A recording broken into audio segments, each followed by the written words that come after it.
Você está com dúvidas? Tem certeza que você está com dúvidas? Pois vamos esclarecer agora tudo o que você precisa saber sobre interpretação constitucional. Ô, professor, eu tenho dúvida para saber, eu tenho algumas dúvidas sobre o termo exegese. O que é exegese? Pessoal, exegese é exatamente a interpretação. Ah, professor, mas espera aí. E o que é interpretação, cara? Tu tá dificultando minha vida. Tô não. Interpretação é exatamente buscar o significado. Mas, obviamente, se a gente está falando em direito, a gente tem que se referir a uma norma. Lembra o seguinte, a hermenêutica ela surge a partir de uma necessidade na mitologia grega, de traduzir o que os deuses estavam querendo dizer. Então, Hermes, hermenêutica vem de Hermes, ele se incumbia exatamente de fazer essa ligação. Ah, professor, então hermenêutica é super antigo, é muito mais antigo do que a gente imagina. Exatamente. Mas a exegese, a interpretação, pessoal, a gente faz isso constantemente. A gente faz isso diariamente. Porque nem tudo aquilo que a gente consegue captar, a gente consegue entender. Então, a gente tem que buscar uma interpretação. Tem que buscar um canal que faça com que aquilo que a gente está captando possa ser compreendido. Esse é o papel da hermenêutica. E a hermenêutica existe em várias áreas do conhecimento humano. No direito, a hermenêutica ela assume uma importância fundamental. Por quê? Porque nem toda lei é clara como deveria ser. Nem toda norma é compreendida da forma como deveria ser. Ah, legal, professor. Então, quando o senhor coloca esse assunto para nós, interpretação constitucional ou hermenêutica constitucional, qual a importância disso, professor? Galera, a gente está falando de uma sociedade em que a gente tem constituições. E aí, quando eu falo de sociedade, eu estou falando num sentido global, no sentido geral, no sentido internacional. E a gente sabe que existem constituições, como a dos Estados Unidos, que tem apenas 7. Tem quantos, professor? 7. Fala de novo. 7. 7 artigos. 27 emendas. Então, constantemente, o legislador norte-americano ele tem que fazer uma adequação desses artigos à realidade atual.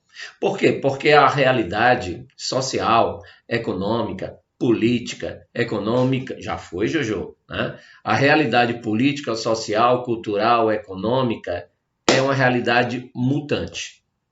Ela se altera. E exatamente por isso é que a hermenêutica ela ganha uma importância cada vez maior. Mas, professor, o senhor falou dos Estados Unidos em relação ao Brasil. Em relação ao Brasil, nós temos uma Constituição com 250 artigos, já com 105 emendas. Então, é uma Constituição que precisa estar todo dia sendo interpretada. E é óbvio, a interpretação que se deu a vários artigos quando a Constituição foi escrita pelo poder originário, pelo poder constituinte originário, é óbvio que com o passar do tempo, seja o poder constituinte derivado, o reformador, seja hoje qualquer pessoa, independentemente de sua formação, pode ser na área do direito, pode ser na área da educação física, pode ser na área da arquitetura, pode ser em qualquer que seja a área. A gente sabe que quando a gente abre a Constituição, e a Constituição foi feita não apenas para o operador do direito, foi feita para aqueles que se autodefinem ou podem ser definidos com o nome cidadania. E, pessoal, cidadania, ela se constrói a partir do momento que você absorve conhecimento, a partir do momento em que você melhora o teu nível de instrução. Apesar de que uma pessoa pode ser analfabeta, ela pode ser cidadã. Ela pode compreender quais são os direitos dela e ela pode ir em busca, tá, desses direitos. Basta você, às vezes é mais difícil você descobrir quando você é leigo, quando você é ignorante, quando você é analfabeto, mas existem várias estradas. Existem caminhos que são mais tortuosos, mas existem caminhos, tá, que não podem ser considerados intransponíveis em termos de obstáculos que podem aparecer nessa trajetória. Ah, professor, todo artigo da Constituição precisa ser interpretado? É óbvio que não. Existem artigos, como o artigo 18, parágrafo 1º, que definem apenas, existem artigos que definem apenas, tá, aquilo que qualquer pessoa vai entender. Cite um exemplo aí, Jojo. O artigo 18, parágrafo 1º, fala que a capital federal, a capital do Brasil, é Brasília. Porra, Josias. Até o sniper que está aqui pertinho de mim, até o meu cachorro, sabe que esse artigo não precisa de qualquer espécie de interpretação. Assim como outros artigos que pousaram na nossa Constituição, eles têm a rotulagem, tá, de artigos constitucionais, e não deixam de ser, mas poderiam estar muito bem fora da Constituição, né? Por isso que a gente fala sempre que a Constituição brasileira ela é super prolixa. Então, professor, cabe ao hermeneuta, cabe à exegese, né, estar interpretando e, principalmente, pessoal, utilizando de metodologias, sejam as metodologias clássicas, sejam as metodologias constitucionais, de interpretação constitucionais, tá? Existe a necessidade de estar constantemente atualizando, né, essa interpretação, né? Ah, professor, mas eu não ainda entendi bem. Vai entender agora. Por quê? Porque eu vou citar um caso super atual, né? Vamos lá, vamos retroagir aí 11 anos. 2009, né? Prisão a partir da condenação em segunda instância, né? 2009, o STF foi compelido a dizer sobre essa possibilidade, né? O STF confirmou um entendimento de boa parte da doutrina que só é possível a prisão depois do trânsito em julgado da sentença. Peraí, professor, aí o senhor está querendo me derrubar. Pô, o que é trânsito em julgado? Meu filho, trânsito em julgado é quando, não existe mais como você espernear. Ah, professor, é quando bate lá no Supremo, né? E o Supremo, depois de anos, dias, meses, semanas, anos, décadas, decide. Exatamente isso. Trânsito em julgado. Ou então, numa decisão de primeira instância, quando você perde a possibilidade de recorrer, ela transitou em julgado. Tá certo? Esse era o entendimento do STF em 2009. Né? Muda a composição do STF. Muda o clamor social. Por isso que todo julgador, por mais que ele queira estar ali em cima do muro, sem ser influenciado por qualquer que seja a motivação, ele vai receber algum tipo de interferência, algum tipo de influência. É natural, é do julgador. Existem aqueles que são mais influenciáveis, existem outros que não. Mas a composição pública, vocês sabem que o Supremo Tribunal Federal, os 11 ministros, né, a composição, ela leva em consideração também o aspecto político, né? O presidente não vai indicar alguém que seja seu inimigo. Ele vai indicar alguém que possa, tá, estar do lado dele, teoricamente falando, né? Apesar de que muitos, quando entram lá, passam a julgar de uma maneira diferente. Mas entenda, existe também uma influência ideológica. Existe uma influência devido à formação de cada um dos ministros, né? Professor, 2016, né, o STF muda o entendimento, muda a interpretação e passa a admitir a prisão a partir de sentença de segunda instância. Exatamente. Ele passa a admitir a prisão a partir da condenação, tá, em segunda instância, ok?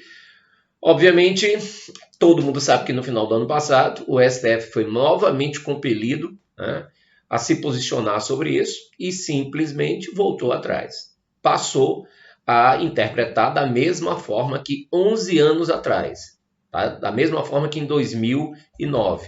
Ou seja, voltou a negar a possibilidade de prisão a partir da condenação em segunda instância. Ou seja, hoje o entendimento é que só pode haver a prisão a partir enquanto houver recurso, enquanto não transitar em julgado, é possível. É claro que tem determinados réus, tem determinados sentenciados, tem determinados condenados que já estavam presos e continuam presos desde antes do julgamento em primeira instância, né? Mas a gente sabe que tem casos em que se chega até o Supremo Tribunal Federal com simplesmente o sentenciado, o réu, está solto, né? E isso anos a fio. Então, isso é uma constatação de que, hermeneuticamente falando, o posicionamento ele muda, o posicionamento ele se altera, né? Vocês já devem ter ouvido falar, a gente hoje está muito familiarizado com a quarentena, né? A quarentena é esse período aí que a gente está vivenciando, né? E a gente sabe que o artigo 93 e 95 da Constituição Federal falam em quarentena de entrada e quarentena de saída. Ou seja, qualquer um de vocês, qualquer um que está aí, eu vou jogar uma previsibilidade.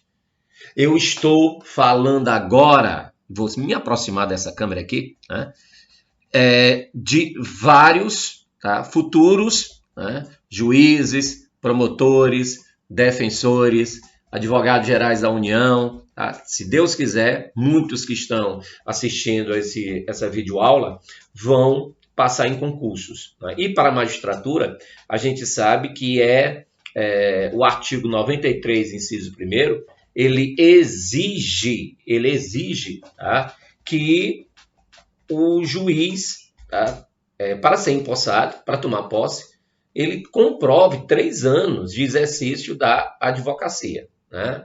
Obviamente, muita gente acha que isso acaba colidindo com o artigo 5º, inciso 13.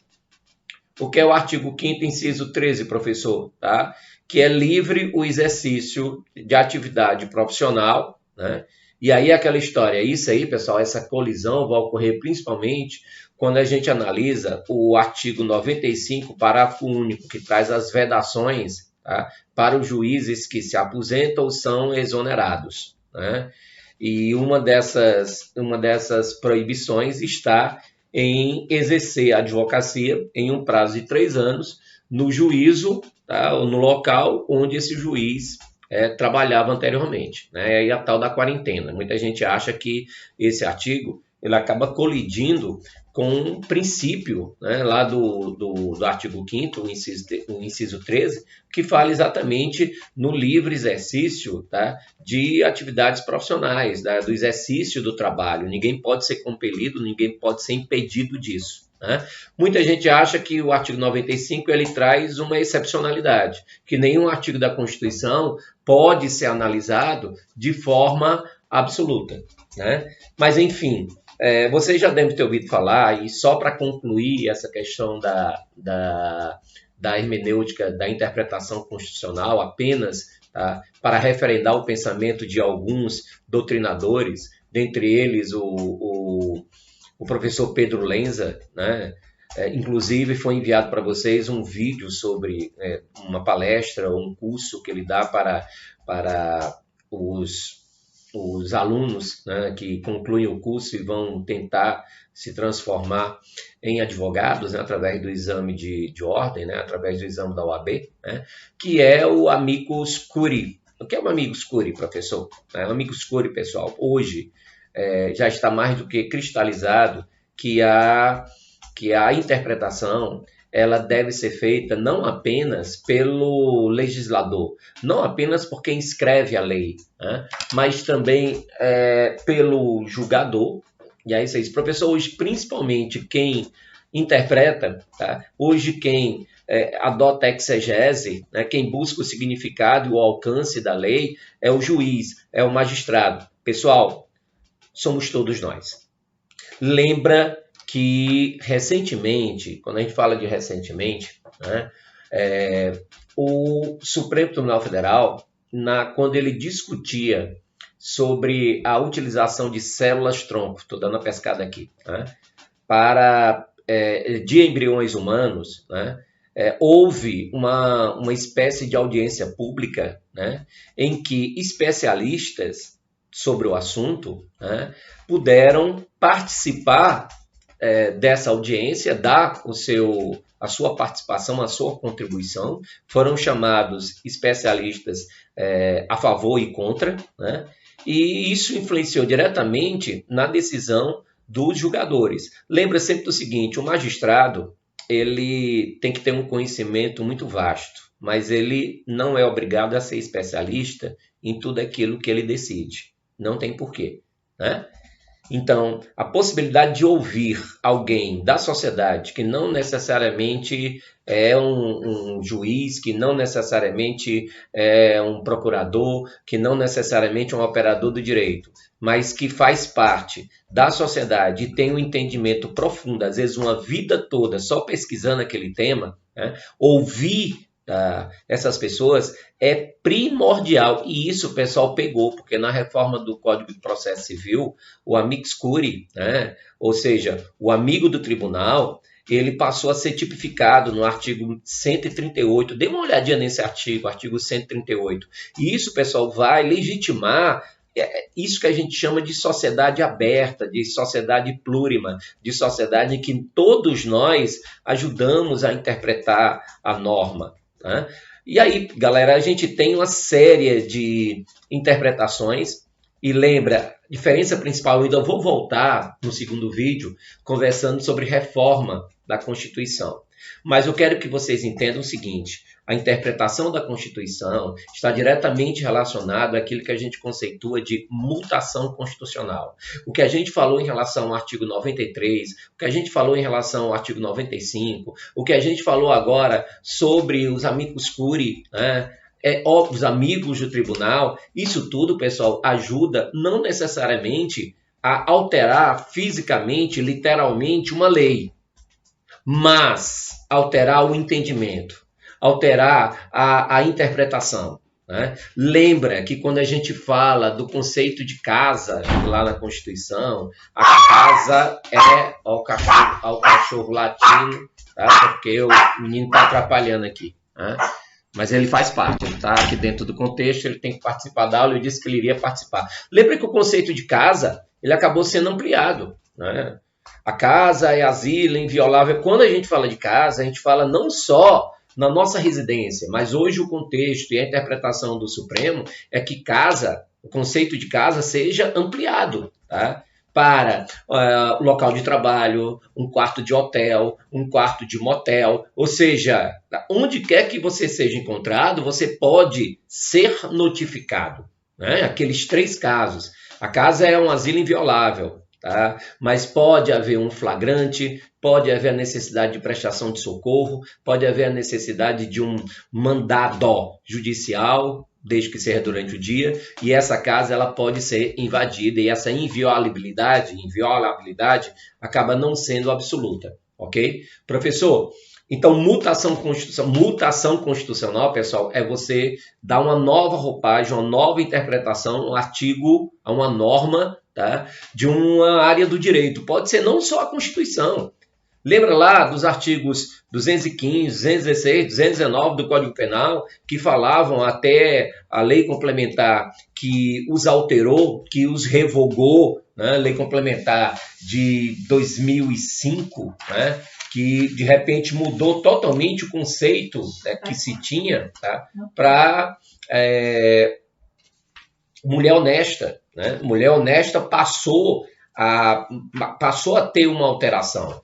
E essa alteração ela está diretamente relacionada à modificação que houve na nossa sociedade. Tá? Há uma modificação que houve, tá? A partir do momento em que a lei é 11.106/05, que alterou os artigos 215, 216 e 219, que versavam e que davam uma conotação, davam uma conceituação de mulher honesta. Né? Mas aí eu pergunto a vocês, o Código Penal é de 1940, e de lá para cá, como é que esses artigos eles passavam a ser interpretados? A lei que revogou, a 11.106, é de 2005. E antes de 2005, como é que o julgador interpretava esse artigo?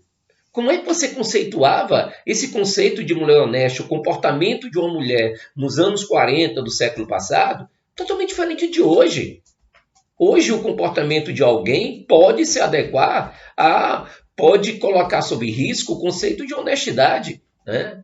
Lá de 1940, se ele fosse interpretado da mesma forma, ok? Então, mutação constitucional é a interpretação, é a mudança de entendimento, sem a necessidade de você reescrever, sem a necessidade de você criar uma nova norma. Estamos juntos. Estamos juntos. Dê um joinha pra gente, tá? E esse é apenas o primeiro de uma série de vídeos, né? Aula que a gente vai apresentar para vocês com essa roupagem, com essa necessidade que a gente tem da aula remota, que é o que nós temos, O ideal seria que a gente tivesse aí, olho no olho, tá? Sentindo a transpiração, tá? Junto com vocês, mas isso não é possível. Espero que vocês estejam bem, fiquem com Deus, estamos juntos, tá? Como sempre, ok?